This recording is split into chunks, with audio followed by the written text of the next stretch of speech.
Ladies and gentlemen, this is Steve Eyes. You're on the EyesIsWatching channel. So right after the son of George Soros, Alex Soros posted a picture of a bullet hole in glass and a picture of $47 referencing president number 47. And right after Biden said on a private call, it's time to put Trump in the bullseye, we see a page of revelations playing out. The beast gets struck in the head and the world marvels at how he's still alive. Was Trump really shot with an AR-15, a 223, or a 5.56 round, piercing his ear, the round missing his brain by mere centimeters, or was the entire thing staged? What I'm gonna do here is lay out the facts of what happened on that day, the inconsistencies, and my favorite, the coincidences. And you can make of this what you will. Great quote to start this off with. It was the best of times. It was the worst of times. It was the age of wisdom. It was the age of foolishness. It was the epoch of belief. It was the epoch of incredulity. It was the season of light. It was the season of darkness. It was the spring of hope.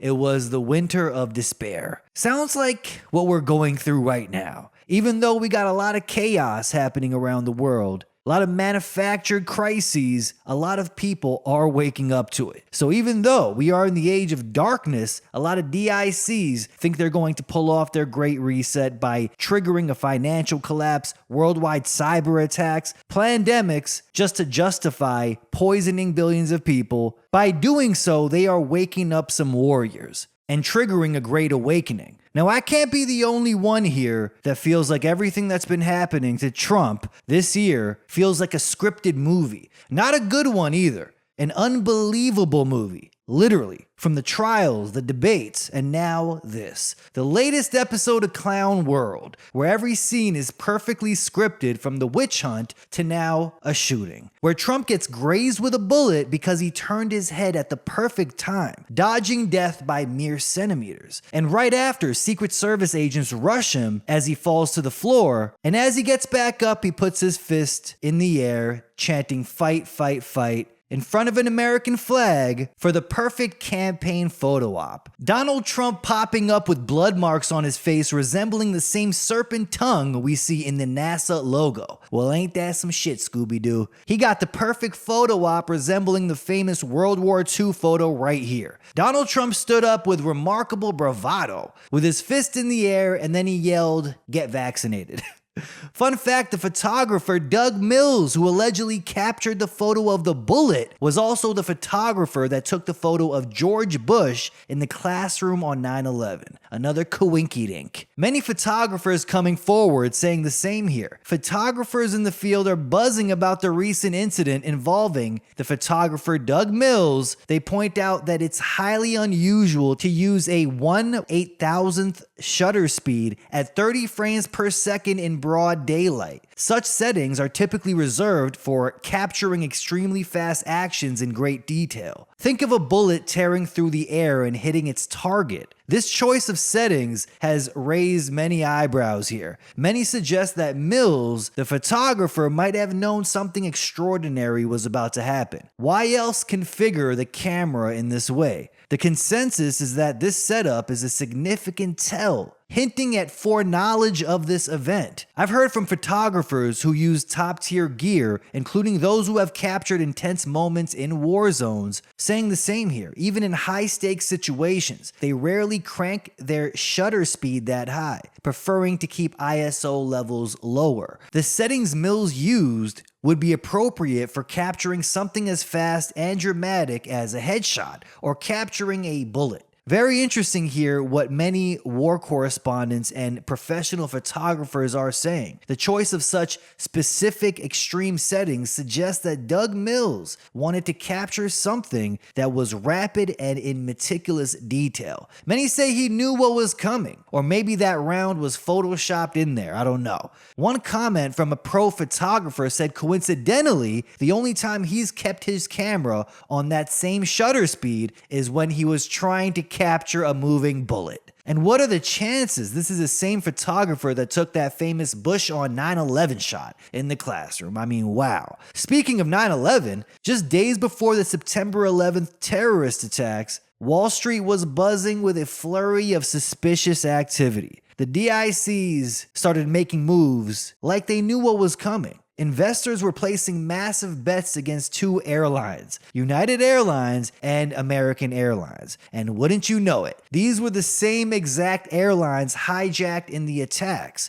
The timing and how specific these trades were nothing short of outrageous, okay? On September 6th and 7th, the Chicago Board Options Exchange recorded a staggering 4,744 put options for United Airlines, compared to a mere 396 call options. Then on September 10, another 4,516 put options were placed on American Airlines, dwarfing the 748 call options bought that day. Notably, no other airline saw such unusual trading activity. These trades yielded a fortune, estimated between $30 million to $40 million.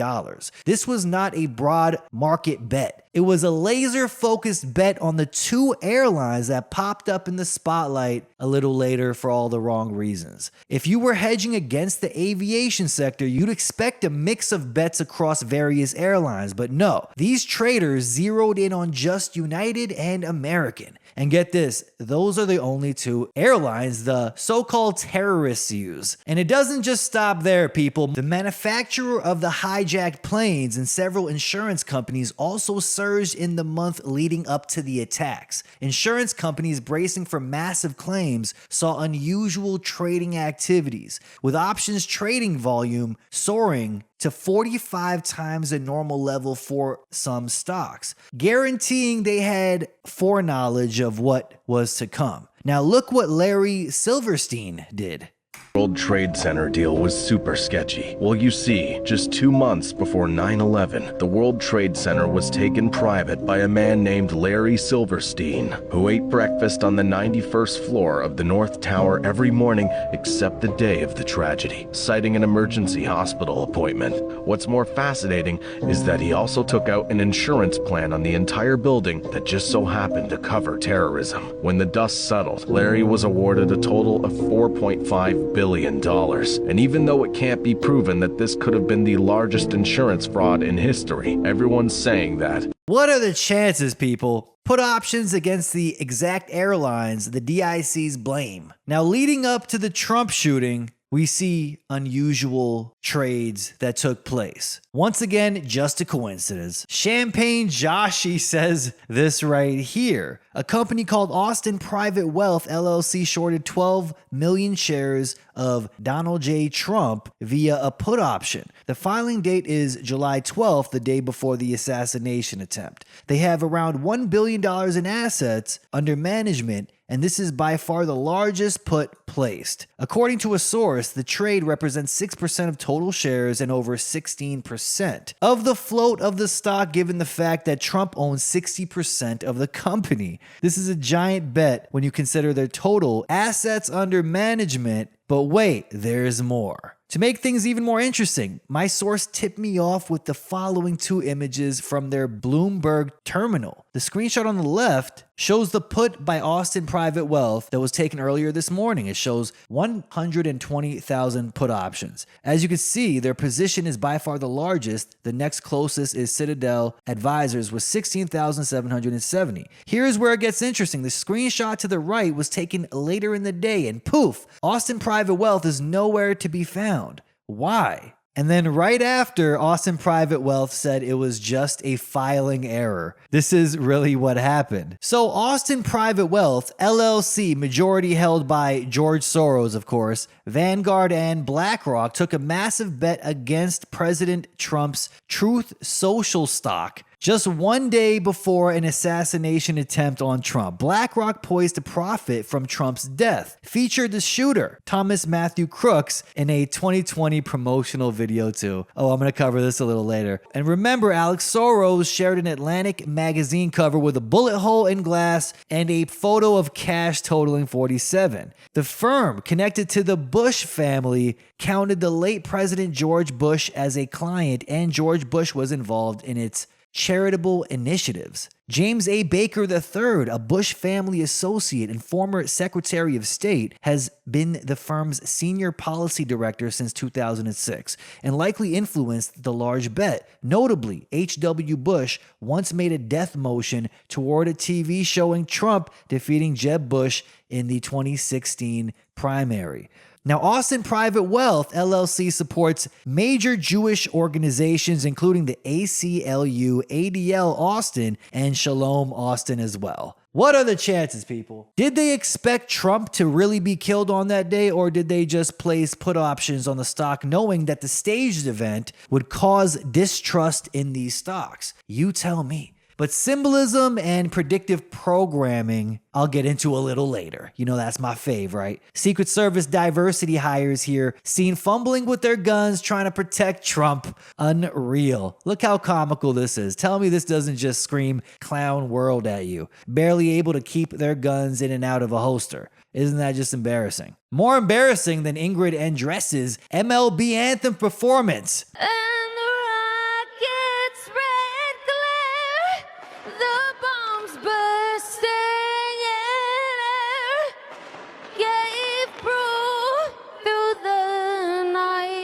That our flag was still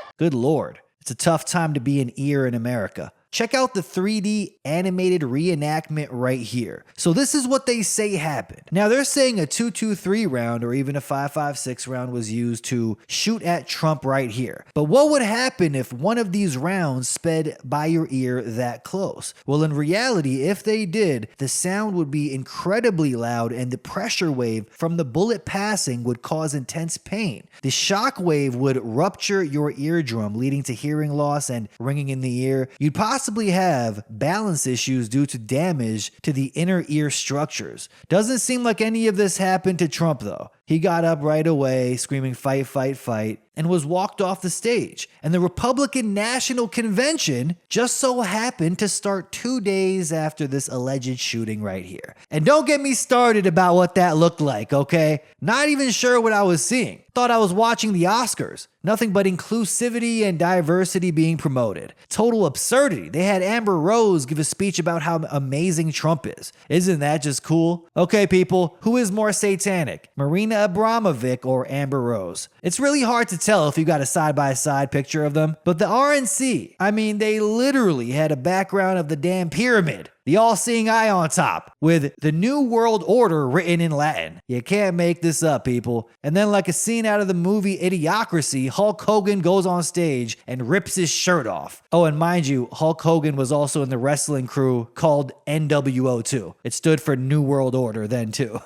And just when you thought he wasn't cultish enough, Trump supporters popped up with bandages on their right ear. What even is that? I don't even know which one is worse. Someone wearing a mask over an imaginary virus or a fake bandage on the right ear to support Trump over a fake shooting. I don't know. But the anomalies, the inconsistencies, and the coincidences that took place at this event has my head spinning. It could rival 9/11 with the coincidences here, okay? Leading up to 9/11, we saw so many shows, movies, references to buildings hit by planes. The September 11th date seen everywhere. Same with the political tensions in the states right now. A movie called Civil War came out earlier this year. The plot being a civil war taking place in the United States, certain states teaming up against the federal government. And take a look at this poster here. Snipers perched up on the Statue of Liberty. I can't be the only one that feels like something is just off about this whole thing, especially considering another movie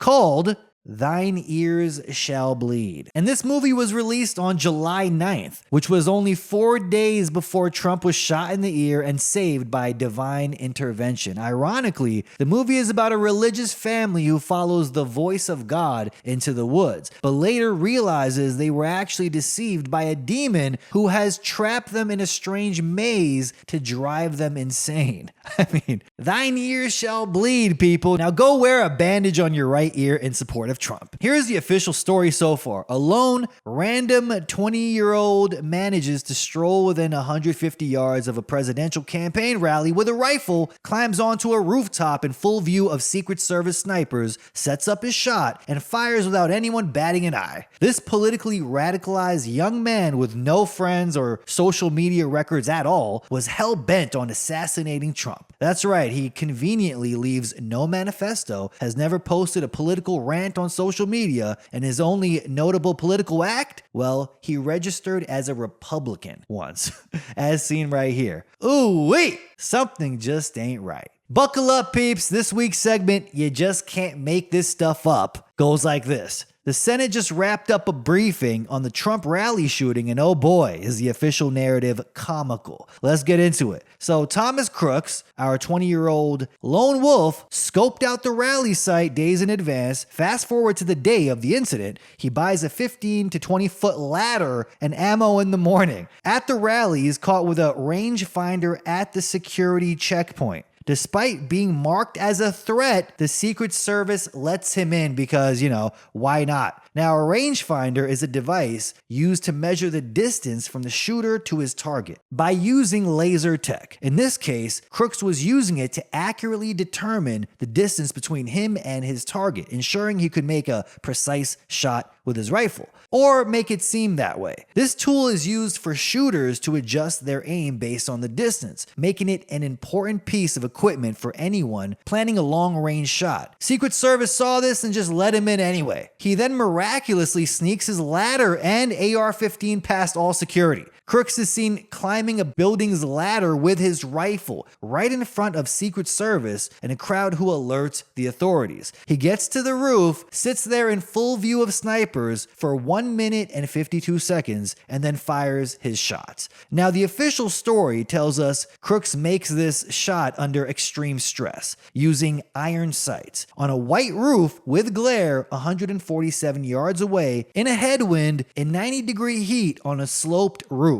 This from a guy who had such a terrible shot he got rejected from his rifle club. Meanwhile, snipers had spotted him 20 minutes before he fired, and there was a 62-minute gap from when he was first photographed as suspicious to when he took his shot. Smooth operators, those snipers. Eyewitnesses claim there were multiple shooters, including one on a water tower who might have escaped. Sound analysis suggests 11 rounds fired in total from 3 different angles. As seen in this video right here, you can clearly see an individual standing on this water tower right here. And right after those shots, this figure is gone. Either shot dead or he just escaped. Now let's hear the shots on that day, because clearly they sound like different shots from different weapons from different angles. Check this out. Okay, let's hear it.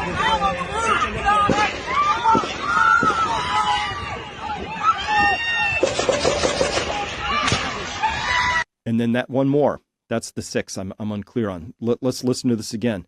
Okay, let's hear that again. Muffled, and then right? That's what I hear.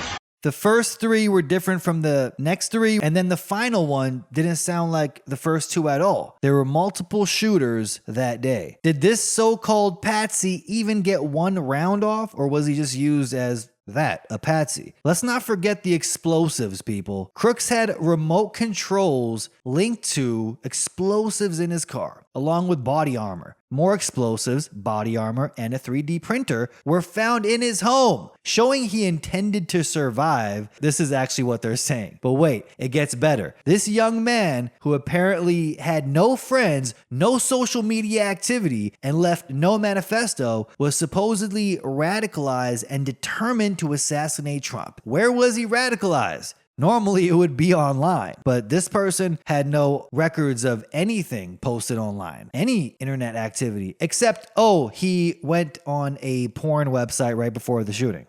Okay, post-nut clarity is not strong in this one. And according to FBI Director Wray, there's no known foreign connection here. Okay, that's what the FBI director said. No established motive and crooks used encrypted communications and had little to no social media presence. It's just also very neat and tidy, isn't it? Definitely something a 20-year-old weirdo could pull off. But remember, folks, you must accept this story without question, or else you're a conspiracy theorist. Because, of course, assassination attempts of presidents are always straightforward with no conspiracies involved at all. Think back to JFK. Lee Harvey Oswald did it alone, okay? Case closed. Oh, and by the way, the term conspiracy theorist was coined by the CIA after the JFK assassination to discredit anyone who questioned the official story. A random politically radicalized 20-year-old with no friends, no social media activity, and no manifesto manages to outwit the Secret Service and the FBI, carry out a near impossible shot, and then gets killed. And we're supposed to believe this without question. I think this takes the well, ain't that some shit award of the century, folks. But no, this isn't a staged event, you idiot. Someone died. This is what they scream at you to silence you. People die in staged events all the time, you idiot. Wait till you hear about 9/11. Just because something is staged doesn't mean no one dies. Matter of fact, I'm not here to tell you what to believe, okay? I can't know for sure if something is staged or not, but what I will do is provide you with the inconsistencies and the weird details, and you can come to the conclusion yourself. Because as many of you know, we're seeing a psyop take place right now over this shooting. Leading up to this staged false flag, Alex Jones was in the hot seat, being dragged through a kangaroo court for questioning the official story of Sandy Hook. Like it was a play being put on for the masses. A way of saying if you question the official story, no matter how ridiculous, you can end up like Alex Jones. You will be ordered to pay $2 billion to the families that were affected by this incident. You liar. And I brought this up on my podcast last year. YouTube community guidelines were also updated last year. They said if you bring up the term false flag, you will be taken off of YouTube. Anyone that says no one dies at these shootings or questions the official story in any way will be taken off of YouTube. You are violating community guidelines by questioning the official story, by using the term false flag. I mentioned last year how eerie this was, almost like they were setting up for an event they didn't want us to question. So they had their precautions in place beforehand, even using Alex Jones as a scapegoat. Like, see what can happen if you question the official story? So this Thomas Matthew Crooks was also seen in a BlackRock ad years back, which BlackRock suddenly took down after the shooting, of course. Not suspicious at all. So many weird videos popping up of the kid. One of him bragging about his penis size on camera too. It's just insane. So a metal container filled with explosives connected by wires to a receiver was found in his car, capable of being detonated by a remote control he had on him. He never looked up how to make explosives, yet he had both the explosives and a remote detonator. He must have had some assistance and someone guiding him. The only mystery left is who?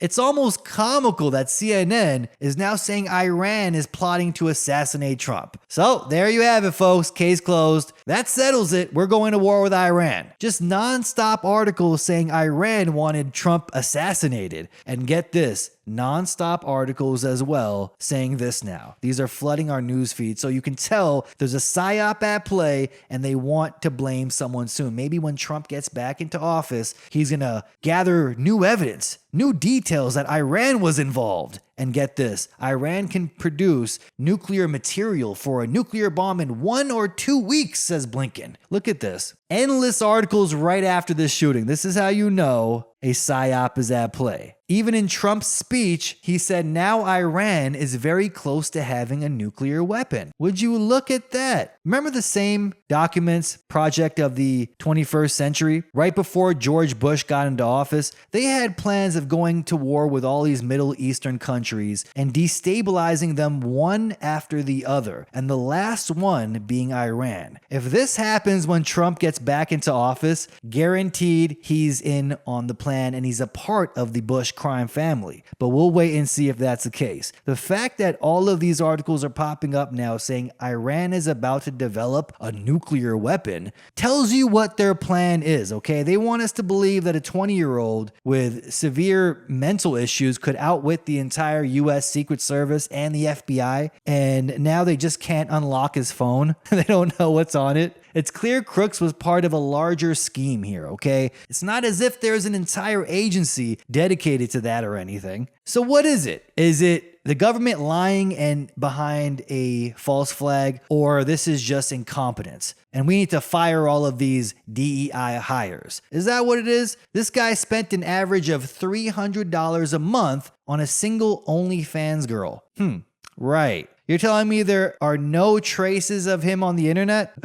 Just porn and him subscribing to an OnlyFans girl? And oh, he's also in a BlackRock commercial? Just look at this kid's face right here. I mean, he looks like the type of kid that would post random stuff online all the time, yet there's not a single post. Well, folks, the trusty TMZ is back at it. They dropped new footage of Thomas Crooks bragging about having a 10-inch you-know-what. No joke. Clown world, folks. The footage, which surfaced back in February 2020 at Steele Center Career and Technical Education in Jefferson Hills, Pennsylvania. Classmates remember Crooks as a quiet guy who had his moments of being cool and friendly. They said this guy was a whiz with computers. You can dismantle them and put them back together. FBI just came out saying the last thing he searched on his computer was porn. That's right. And we saw a video of the Secret Service doing their best impressions of a Hollywood shootout. Gunned down Crooks, who managed to take down one rally goer, they say, and injure two others, and grazed the former president's ear. The BlackRock ad, which has now been pulled, showcased Crooks and a bunch of unpaid high schoolers from Bethel Park High School. Crooks graduated from there in 2022, making this whole thing even more surreal. The ad highlighted a teacher from Bethel Park High School talking about retirement planning and money management, and there's Crooks just sitting there like any other student. Now, clips of this ad are making the rounds on social media. BlackRock controls 90% of all media, just keep that in mind. President Joe Biden then jumped on the unity bandwagon, proclaiming violence has never been the answer, as if it's a brand new revelation. There's no place for this kind of violence in America, he added. Unless, of course, it's BLM burning down entire cities over a career criminal that died of an overdose. Violence has never been the answer, as he sends another $100 billion to Israel and Ukraine to keep the forever wars going. Kamala Cumrag Harris, unbelievable this woman, came out saying she doesn't condone violence too. Some BS from these puppets. Even Trudeau, the wannabe tyrant, was updated on the script too. What an absolute joke. And then we saw this. Biden said if doctors diagnosed him with a medical condition, he would consider dropping out of the race. Then a few hours later, no joke, he said he's canceling his speech because he tested positive for COVID. I'm guessing it was the BS variant, of course. And my favorite, CTV News. Biden has COVID-19 and didn't wear a mask. The CDC's guidelines say he doesn't have to. Thanks, CTV News. You know, they're always covering the important stories, the questions we're all asking. And some satanic ish is going on here, okay? All of the other puppet Dems saying he should step aside. Okay? Unfortunately, Biden has no idea who the hell they are. And look at this. Senate Majority Leader Chuck Schumer told Biden it would be better for the country if he ended his re-election bid. And look at the picture they use here. Good God, how creepy is this dude? Creepy smile throwing up the 666. At this point, I wouldn't be surprised if Biden's replacement was Klaus Schwab. I read an interesting point here about this. Since when do mainstream media outlets cover Trump's or Kennedy's rallies live? Interesting they picked that day to start. Unreal, right? Another coincidence. It's almost like they were in on the whole thing. The main camera seemed to know exactly when to zoom in right as the Secret Service was clearing people from behind the stage. If this were a genuine deep state plot, wouldn't the shooter have been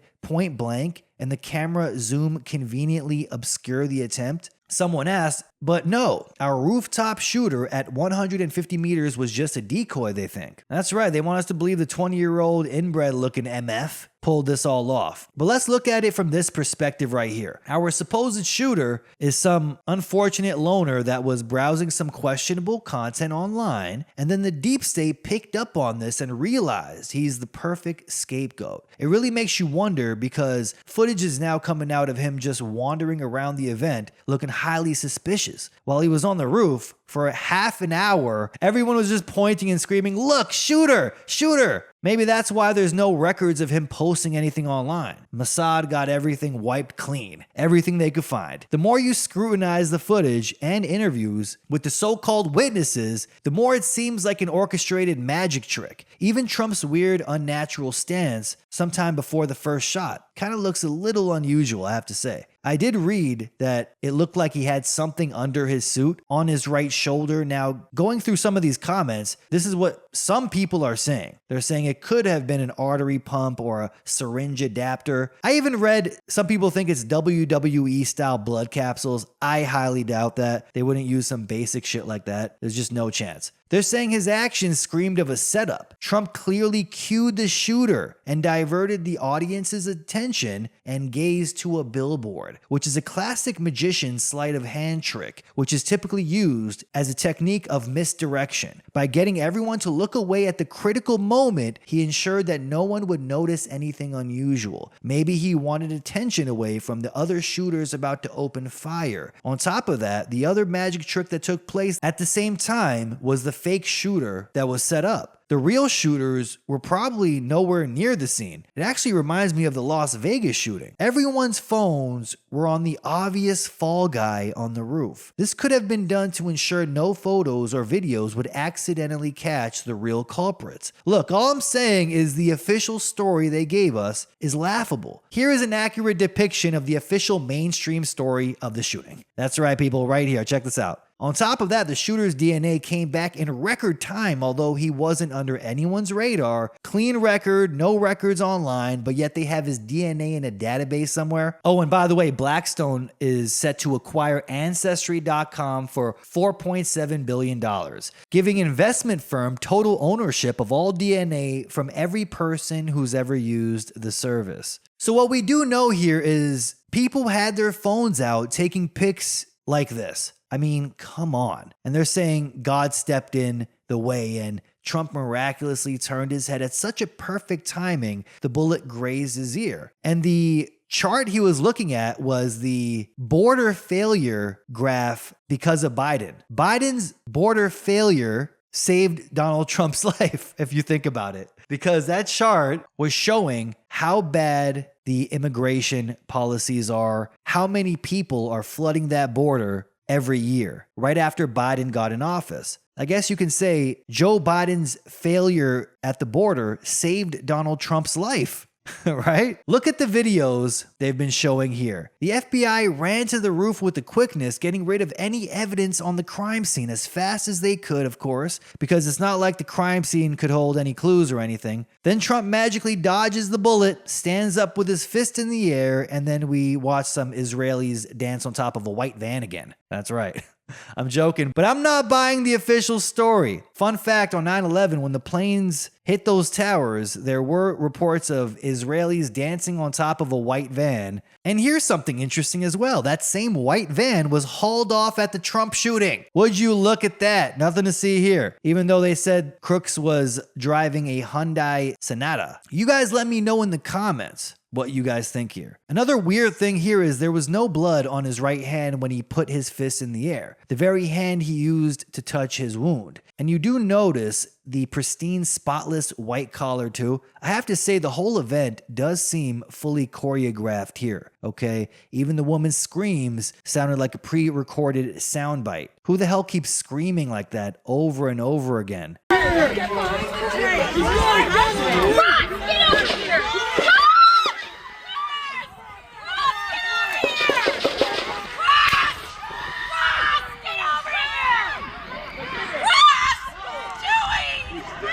I hope he's turning this way. Be careful, guys.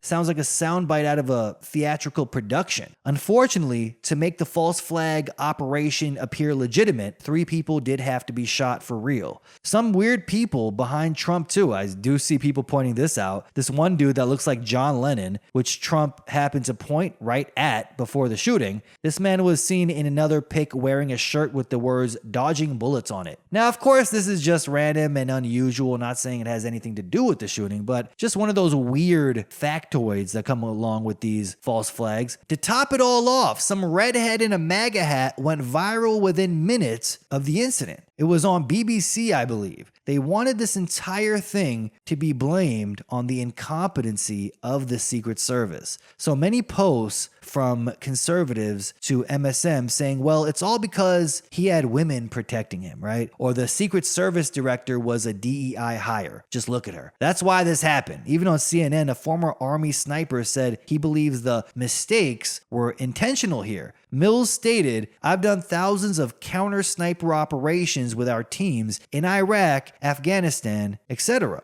The amount of negligence, the amount of mistakes that were made here, I have a very difficult time not leaning myself towards this was intentional as opposed to fecklessness. Well, look at this video right here. This video shows Secret Service and state police scrambling as there was no apparent contingency plan to get the reactionary squad through the fence. Total failure, they say. No one can convince me this was just incompetence, okay? They're showing you endless videos of female Secret Service agents barely able to do their jobs. They're focusing your attention onto the female director of the Secret Service to put the idea in your head that, well, of course this would happen. Just look at who the director is, right? They're trying to blame incompetence.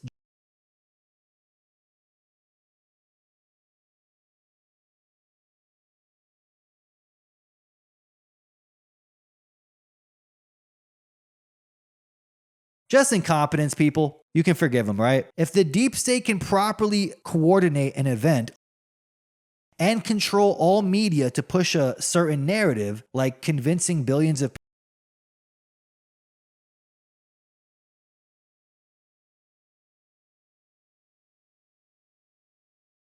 You really don't think it would be possible for them to stage an event like this? Take a look at one of the snipers here rocking the Kabbalah bracelet just like Tucker Carlson. They saw the dude with a rifle aiming at Trump and waited for the perfect moment to finally take this dude out. Trump fell down only to stand back up covered in Heinz ketchup. I'm kidding, of course. No idea what it was, but man. But tell me this is not the perfect position for this legendary photo op. I gotta say, what a great photo. The moment Trump asked everyone to look at the billboard is when the shooter opened fire. And they say that because Trump turned his head just a few inches, the bullet with the chemtrail behind it missed him. That's right, the bullet had geoengineering tech too. What are the chances? Captured by the same guy that captured the famous 9/11 photo of Bush in the classroom. Unbelievable. And also, what are the chances of this? The Illuminati card deck. There was a Trump card. Right? Look at this card. Tell me that doesn't look like Trump. Remember this 1995 Illuminati card game? You know, the one that's been predicting world events with perfect accuracy? Well, there's a card in there that's got everyone freaking out because it features what looks to be suspiciously like Trump with something whizzing by his head, it looks like, right? This could be one of the final cards before the proverbial apocalypse. Right before the last card, ominously titled Tape Runs Out, maybe? The card in question is called Enough is Enough, and it proclaims that at any time, at any place, our snipers can drop you. Unbelievable. How crazy is that? Sounds like the perfect fit for the recent drama surrounding Trump, right? Some folks are even calling it the Trump Beast Head Wound Ritual, claiming it's all part of a prophecy unfolding right before our eyes. They're linking it to Revelation 13:3 and saying we're witnessing the rise of the Cabal's symbolized Antichrist. Let's rewind a bit. The Illuminati card game was first unleashed upon the world in 1982 by none other than occultist Steve Jackson, was his name. Players control secret societies, hell-bent on global domination. The game was a hit, scooping up awards left and right. Now, as time marched on, Steve Jackson games churned out expansion sets like Illuminati Brainwash, Illuminati Mutual Assured Distraction, Illuminati Bavarian Fire Drill, and Illuminati Y2K. Each new set piled on more layers of mystery and hints about the real Illuminati's future plans. The game reached peak controversy with the 1994 and 1995 release of Illuminati New World Order. This was a 412 card collectible extravaganza. This version didn't just raise eyebrows, it dropped jaws. Among its most notorious cards were those seemingly predicting 9/11 9/11 and the Pentagon attacks of 2001. People began to wonder if Steve Jackson was in cahoots with the Illuminati himself, with some even suggesting he had insider knowledge of their, larger schemes. After all, the Illuminati loves to tease their plans in Hollywood movies, so why not in the card game too? Fast forward to today, the Illuminati card game from the 90s is back in the spotlight. Everyone's talking about this because of this one card here. I mean, some cards mirror modern events quite perfectly, like 9/11. They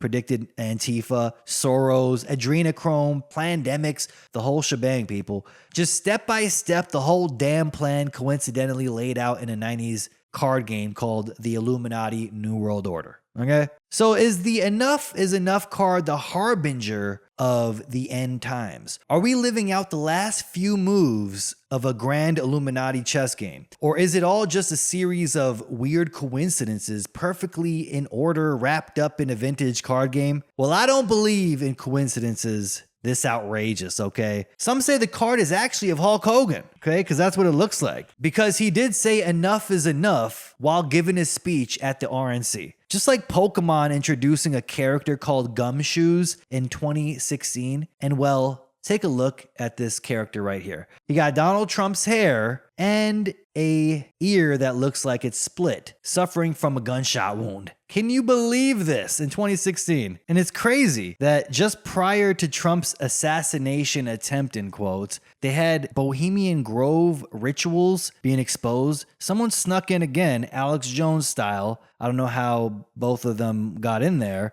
but he filmed it. He filmed this satanic ritual with all the world's politicians coming together and basically worshiping a large owl, worshiping Moloch, sacrificing a human effigy. What kind of ish is this?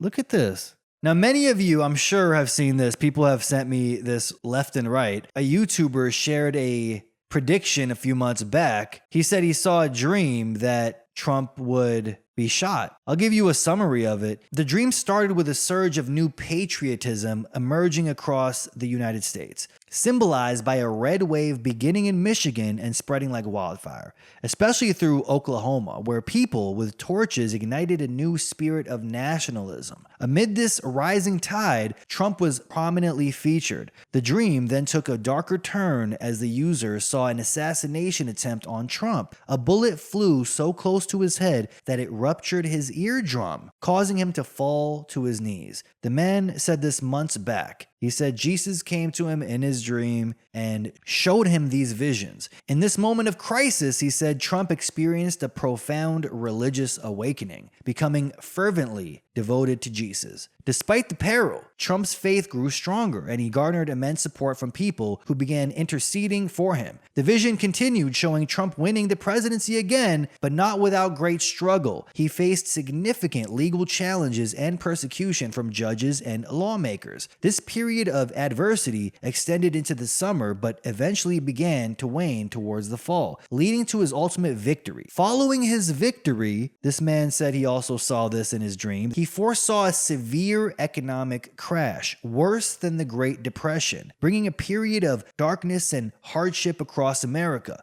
Amid this turmoil, Trump was depicted praying earnestly in the Oval Office, surrounded by ministers and possibly senators of congresspeople, all interceding with a palpable sense of divine presence. However, the dream ended on a hopeful note. Despite the financial crisis, a revival was predicted, lifting the nation from the dark times. The person that predicted this emphasized that this period of struggle was not a judgment, but a correction, bringing about a great revival and a return to better times. His message was clear. He said the sky is not falling. It was merely a season of shaking, signaling that America was not finished and that good times would return. And many people have been sending me this video. Quite interesting, I must say, but you can't tell me something doesn't feel very weird about this. This is the first time I've really got chills about what is going on here. This feels like a scripted movie playing out. When I saw the footage of the Trump shooting, in quotes, I can't say for sure what exactly happened, but my bullshit radar was going off. Okay, that's for sure. Something seriously creepy is playing out here. Interesting side note, last year's headline, New York Post headline, Trump raises $6.6 million in 6 days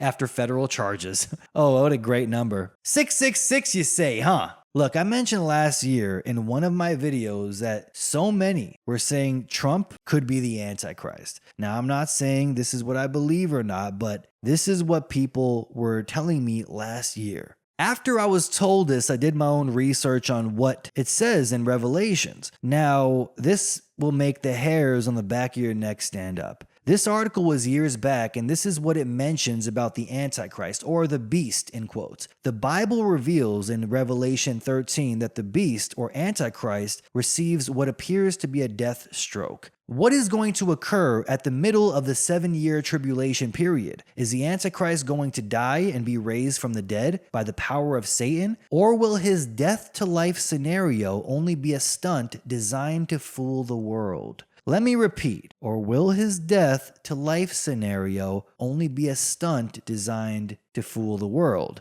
Last year, I've had many conversations about this with my cousin. He truly believes Trump is the Antichrist. As a matter of fact, we've spoke about it many times, and he said that if he gets shot in the head and survives, he's going to be convinced that he's the Antichrist. And I said, you know what? We'll see it play out and we'll see what happens, okay? We had many discussions about this. So you can imagine how I felt waking up, and I start editing my podcast because I usually record it on Fridays. I finish editing on Saturday, then I upload it, right? So while I'm editing the podcast, I see it on the news. So you can imagine how I felt. You can imagine how my cousin felt. It is wild to see that. Matter of fact, my cousin has a whole thread of the upcoming staged Trump assassination he's been preparing for at least a year or so leading up to this event, okay? It's MES on Twitter. Matter of fact, let me see if I can find it right here. As seen here, I mean, this was just in,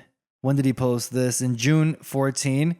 Join me as I deep dive into the many instances seemingly foreshadowing Donald Trump's upcoming fake assassination and recovery. Unlike other claims of predictive programming, this one is for an event that has not happened yet. Now check this out right here. Even the screenshot of Snoop Dogg in his music video with a gun to Donald Trump's head. How insane is this? So yeah, there's a lot of people that were saying this was going to happen, and it is quite baffling, okay? And let's be very clear. The DICs always pull a big event like this right after I'm finished recording my podcast. It always happens, just so I don't talk about it right away. It's wild. It happened with the October 7 Israel attack, in quotes. Happens right after I'm finished recording. And right when I drop the podcast, everyone's expecting me to talk about it. I'm like, I already finished recording it. So it's clear that if there's a next psyop, if there's a next big attack, it's going to happen on either Friday night or Saturday. Guaranteed, okay? Those are the days. And to the person that had a vision of Trump getting grazed by a bullet in some kind of prophetic warning, he believes God told him this in his dream. Was it God or was it something else? Is he being used to prop up the false messiah as well? You better believe at this point, after this shooting, Trump could actually shoot someone and not lose voters. Well, he said it himself. Hell, he can even sign Operation Warp Speed through and poison billions of men, women, and children on Earth,